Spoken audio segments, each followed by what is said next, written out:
My parents gave my brother a luxury birthday weekend. I got a card that said, maybe next year. So I quietly booked a one-way flight. My name is Leo. I'm 27 and have always been the quiet one in the family. Not in a shy, shrinking violet way, but as someone who learned early on that speaking up often resulted in an eye roll, a dismissive laugh, or a, "don't be so sensitive," from my mother. It wasn't always this way. Perhaps it was, and I just didn't realize it as a kid. But I do now. It was especially evident on my birthday this year, when everything that had been simmering beneath the surface for years came to a boil. Let me clarify. My younger brother, Victor, turned 25 in March. Our parents treated him to what can only be described as a luxurious weekend retreat. They leased a lake house 3 hours out of town. A modern glass lodge complete with a wraparound deck, hot tub, fire pit, and private dock. They brought in 2 of his out-of-state pals and hired a private chef for the weekend. The photographs were shared all over Facebook. My mom captioned the photos, "So proud of our baby boy. Celebrating Victor in style. He deserves the world." There were group photos of them drinking champagne, fishing, playing poker, and laughing around a campfire. One photo featured Victor with the message, "A king deserves a castle." I did not like the photographs. I did not make a comment. I didn't say anything actually. However, that was the first time I felt it in my chest. Not jealousy, but a subtle, creeping knowledge that they would not do this for me. Not because they couldn't, but because they didn't believe I was worth it. Still, I brushed it off. Victor has always been the golden child. He's boisterous, charming, and naturally social. Growing up, I was the straight A student, the one who did not cause trouble and remained up late studying rather than sneaking away. That rendered me invisible. But I imagined they'd do something special for my birthday. My birthday was 2 weeks ago on April 5th. I cleared the schedule just in case. I didn't make any plans with friends. I didn't book anything myself. I didn't want to disrupt any surprise plans, you know? Around 1 p.m., I received a text from my mother. "Stop by the house when you're free today." That was it. No exclamation point. No happy birthday. Nothing. I sighed but went. I told myself she was probably just keeping it cool. Perhaps they were planning something little yet meaningful. I arrived around 3 p.m. Victor was on the couch, going through his phone. Dad was out back mowing the yard. Mom was in the kitchen, humming. When she spotted me, she grinned as if I had stopped in on a Tuesday. "Oh hey Leo," she said. "You made it." I stood in the entryway for a moment. "Yeah, you said to stop by." She nodded, cleaned her hands with a dish towel, and reached inside the refrigerator. "I picked up a cupcake for you," she explained, placing it on the counter. It was one of those basic grocery store cakes. Chocolate foundation, white icing, and no candle. She handed me a card in a plain white envelope that was already half opened. Inside was a folded piece of cardstock with the words, "Maybe next year," written in metallic letters. That was it. No personalized message. Not a joke. Just that. Victor did not even look up. I offered a little laugh, more out of surprise than amusement. "That's it?" My mother raised her eyebrows. "Excuse me? This is it? A store-bought cupcake and a card that literally says, 'Maybe next year'?"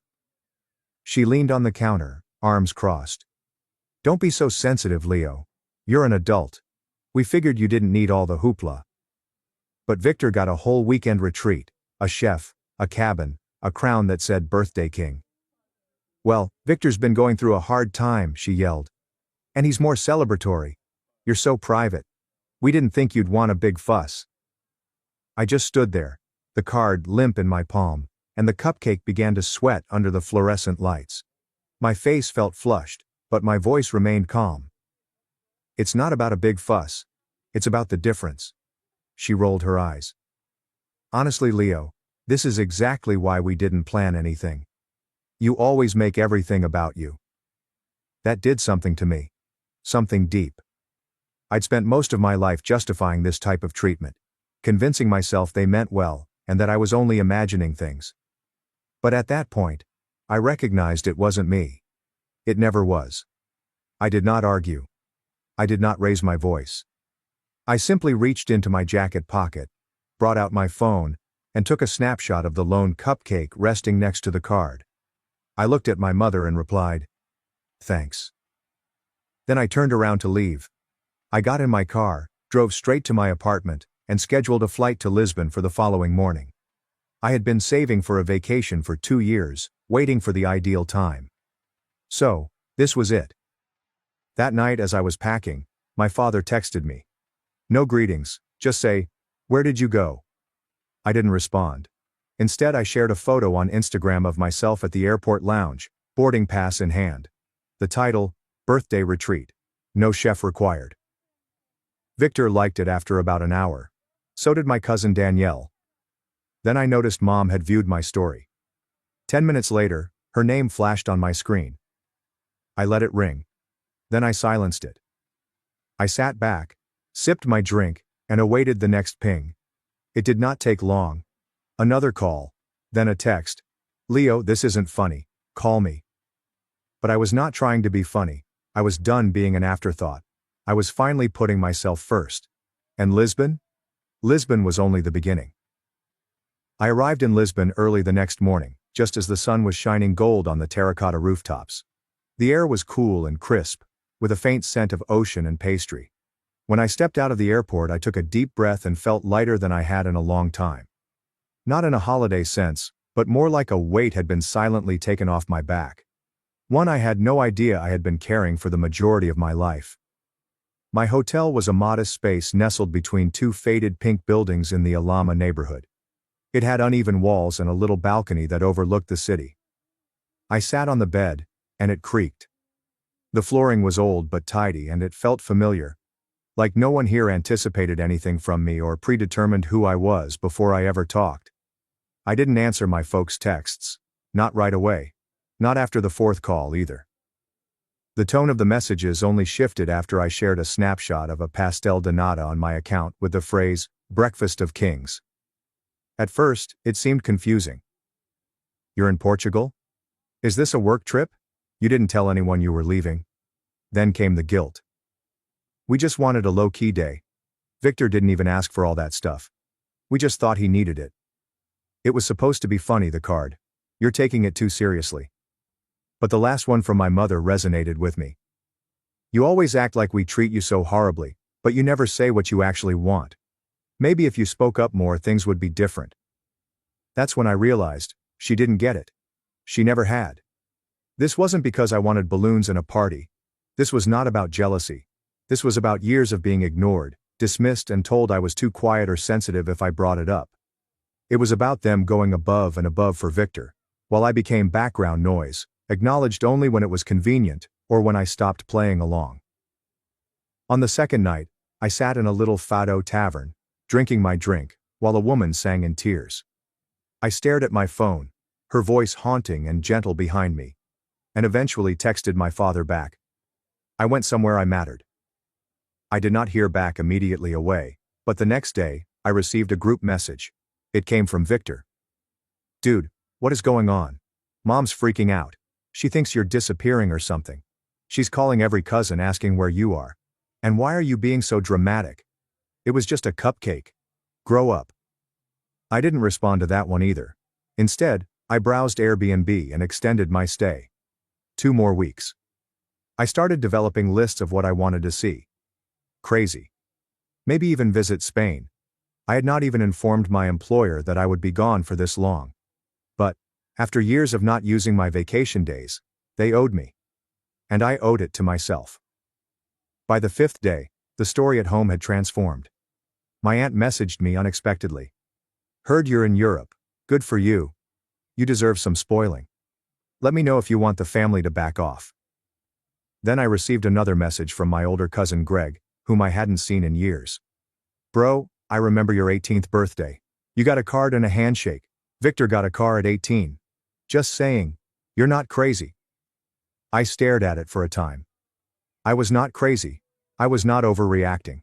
I had grown accustomed to being treated as an afterthought, so when I pushed back, everyone acted as if I had lost my mind. But here's the thing about space. It gives you perspective. And as I wandered through cobblestone alleyways and watched sunsets over the Tejo River, I began to realize that perhaps I was never the problem. They didn't like it when I quit performing my role. By the 7th day, things at home had reached a new level of chaos. My mother had shared a cryptic statement on Facebook. When your children vanish on you without a word, you start to wonder if the world is upside down. It received nearly 60 comments. A few relatives responded with, "Hope everything is fine," or "message me." One even tagged me. I did not respond. Instead, I shared a photo of myself at a cafe in Belém, wearing sunglasses and smiling. Caption: Sometimes the best birthday gift is peace. Not 5 minutes later, my phone rang. Mom again. I ignored it. Then a message arrived, this time not from my parents, nor from Victor. It was from my father's work email. "Leo, please call me, this is getting out of hand." I sat back. Why would he text me from work? Then, almost shortly after, another communication arrived from my boss. "Hey, your mom called the office looking for you, said it was urgent. Everything is all right?" My hands got cold. They weren't simply panicking, they were escalating.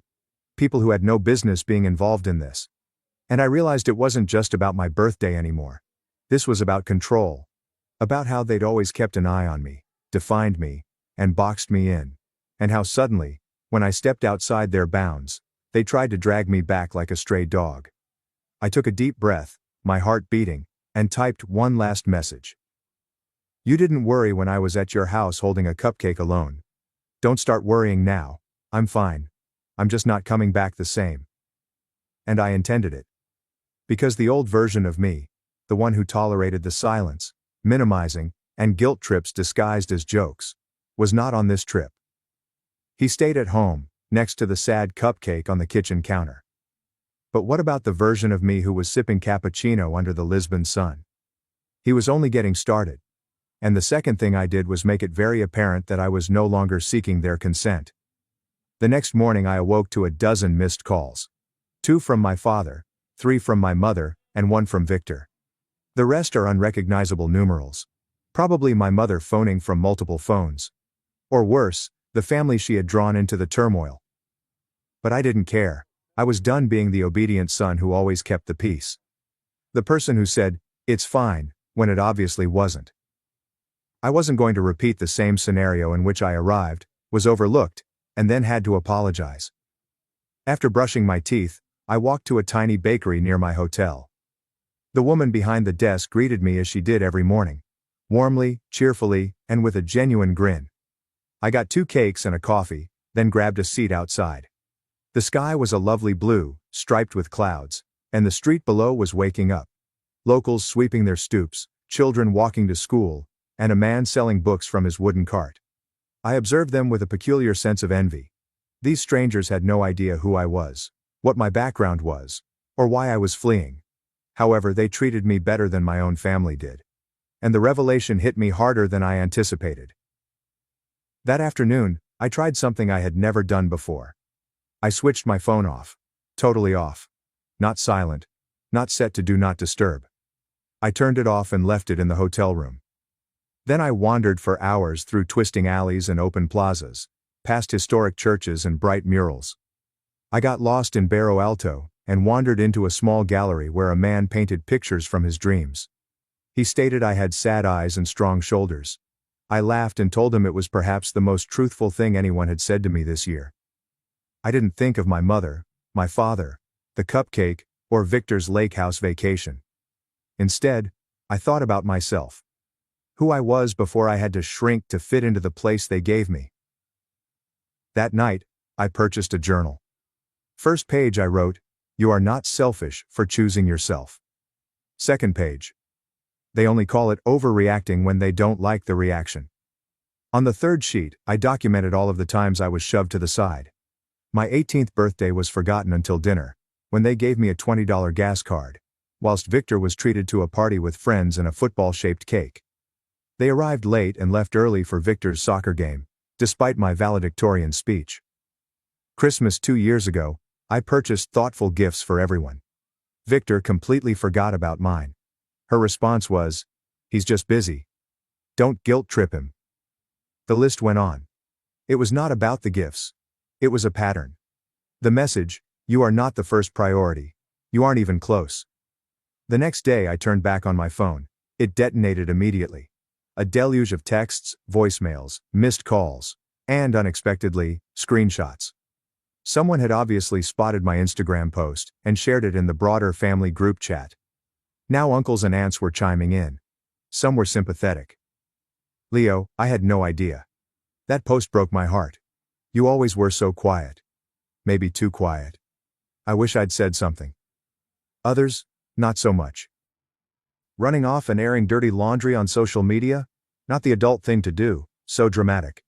Everyone gets a cupcake birthday once in a while. Then came the one that sent everything over the edge. My mother had emailed a photo of my empty childhood bedroom. The furniture was rearranged. The bed was gone. My books are boxed up. My workstation has been replaced with a treadmill. She captioned it, "Didn't think you were coming back. Figured we'd use the space." There is no, "I love you," no, "come home when you're ready," and no apology. Just that. They treated me as if I were a nuisance that they were glad to get rid of. I sat there staring at the television, teeth clenched, heart pounding. And something inside of me flipped. Not sad, not anger, but something colder and clearer. Resolve. I took a deep breath and responded with a single message. "You don't have to make space for me. I've already found mine." And then I did something they never expected me to do. I logged into my bank account. I'd been discreetly saving for years. While Victor wandered from job to job, relying on my parents whenever rent was due, I established something tangible. Investments, a thriving side business, and a six-figure safety net. And now I was going to use it, not only for plane tickets and croissants, but for something more substantial. A few phone calls, paperwork, and a leap of faith. By the end of the week, I had signed the lease for a little flat in the heart of Lisbon. Brick walls, open windows, and a writing nook facing the street. It was not fancy, but it was mine. Then I did one more thing. I wrote an email. A basic and polite message. Not furious or dramatic. Subject: resignation notice. I said I was looking for new chances abroad and thanked them for everything. I didn't mention my mother, her calls to the office, or how humiliating that was. But I believe my supervisor understood. She responded 15 minutes later. "We'll miss you, Leo. But good for you. Go live your life." And that was all. The ties were cut. No more calendar reminders for family birthdays that I'd forget about. No more turning up out of obligation. There will be no more explanations for why I did not put in more effort. I had worked tirelessly for years. Be quiet, patient, and nice. And I was finished. But just when I believed the story had achieved a quiet, serene conclusion, just when I thought they would finally let it go, something occurred. Something drew me right back in. Something made all the calls, shame, and stillness seem like child's play in comparison. And when I discovered what they did next, I realized they weren't just trying to get me home. They were attempting to eliminate me. I found out on a random Thursday morning. I'd just finished a walk along the waterfront. I have coffee in my hand and the sun is on my back. Life was quieter now. More still. I'd adapted to the pace of Lisbon as if it were always mine. No more checking my phone every several minutes. No more jumping at the sound of a buzz or pondering what kind of guilt trip would follow. I had learnt to dwell in the space between breaths, to sit silently without needing to fill it. But that morning, I received an email from Jason, an old college acquaintance. We hadn't spoken in almost a year, but I remembered him being friendly with Victor once. The topic line was short. "Saw this. Thought you should know." The email contained simply one sentence. "Your brother posted this." I sent a screenshot of Victor's Facebook post. The caption reads, "Family isn't about who runs off when things get hard. It's about who stays. I'm proud to be here helping Mom and Dad rebuild after Leo's betrayal." There was a photograph underneath it. My old room. Overpainted with a sterile beige. The bookshelves were cleared. My college diploma, which had hung on the far wall for years, was gone. In its place was a framed photograph of Victor shaking hands with a local business owner. The caption under the image read, "New beginnings." The comments were far worse. Aunt Marissa's greeting. "So proud of you for stepping up. Leo always was different." Shamey, my cousin's wife. Couldn't just talk to the family. Vanishing like that. Immature. And then the kicker, from my own mother. Sometimes the prodigal son doesn't return. But the son who stays builds the future. My hands become numb. I read the sentence 5, 6, and 7 times. They weren't simply deleting me from the room, they were altering the story. Suddenly, I wasn't the calm, steady one who maintained the peace. I was the son who ran. The one who left them behind. The one who did not care. Victor wasn't the golden boy anymore. He was the rescuer. The martyr. The one who stayed to assist mom and dad during their difficult time, which they made for themselves. But this is what impacted me the hardest. They knew I would not defend myself publicly. They were banking on it. They knew I despised drama, confrontation, and show. They expected me to watch calmly from across the seas, as they changed the truth. That's when I made my decision. No more silence. No more disappearing to maintain the peace. I opened my laptop and started typing. I did not write a harsh or nasty post. That is not who I am. But I wrote the truth. Calmly. Carefully. Like someone laying down receipts after years of being questioned. I posted it. With no photograph. Just words. For those who have heard a story about me, here is mine. I didn't run away. I did not abandon anyone. I just quit trying to gain the affection and respect that should have come naturally from the folks who reared me. On my brother's birthday, our parents leased a lake house, hired a special chef, and treated him royally. On mine, I got a solitary store-bought cupcake and a card that said, "Maybe next year." When I communicated my pain, I was told I was being overly sensitive. I photographed the present, quietly left, and booked a flight to Lisbon. That decision was not a temper tantrum, it was a boundary. For years, I fulfilled the role they required. Quiet, helpful, low maintenance. I watched as my milestones were skipped, my triumphs were minimized, and my emotions were discarded. And still, I remained loyal. I was given the benefit of the doubt. I showed up. Until I discovered that showing up for people who don't show up for you is not honorable. It is self-abandonment. I've gotten dozens of texts since my departure. Some are kind, while others are harsh. To those who say I should have just spoken up, I did. Multiple times. It didn't really matter until I stopped playing along. I don't want pity. I don't need applause. I just want the truth to exist somewhere free of guilt trips and half-truths. I did not run. I choose serenity. And sometimes, choosing peace entails walking away from those who refuse to see you clearly. I clicked on a post. Then I switched my phone off again. For 2 days. When I turned it back on, I wasn't expecting what I saw. Hundreds of comments. Dozens of messages. My tale has been spread, screenshotted, and reposted. People, friends, distant relatives, and even strangers were joining in. This hit me hard. I've been the background sibling too. Thank you for saying what so many of us can't. This is why emotional neglect is so hard to explain. It's invisible. Until it's undeniable. Only one message stuck out. It came from Danielle, a cousin on my father's side. We hadn't spoken for years. "Leo, I always thought something was off with how they treated you. I just didn't know how to say it. I'm sorry. I see you. And I'm glad you got out." That marked the beginning of additional voices emerging. Not everyone supported me. Some doubled down. My mother, inevitably, sent another passive-aggressive message. Some people air their wounds instead of healing them. Victor texted me once. "Congrats on your little pity parade. You always love playing the victim." I did not respond. Because I wasn't playing anymore. I was finished performing. And life gradually began to fill with genuine things. I joined a writing club in Lisbon. I landed a part-time job editing English-language pieces for a travel magazine. I started cooking again, which I hadn't done since college. I made buddies, real ones. Friends who knew nothing about Victor, the cupcake, or the place where I used to live. Friends laughed at my humor, not at me. Who welcomed me out without any expectations. Who listened when I spoke. A month after the piece became popular, I received an email from a publisher who had seen it and wanted to discuss developing it into a memoir. I was unsure at first. But then I remembered every communication I had received. People say I put into words what they've been feeling for years. Maybe my story wasn't unique. Perhaps it also served as a mirror for others.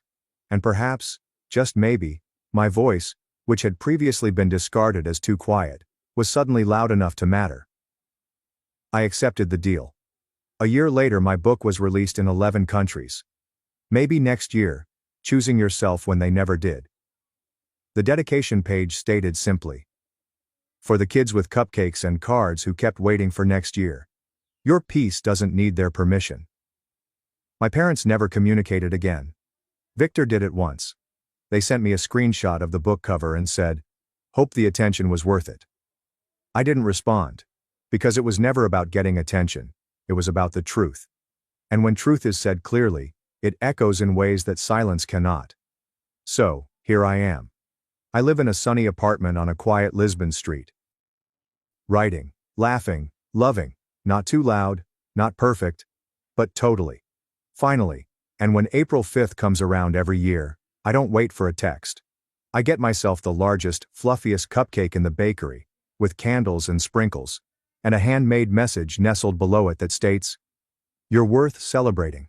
This year. Every year." And for the first time in my life, I actually believe it.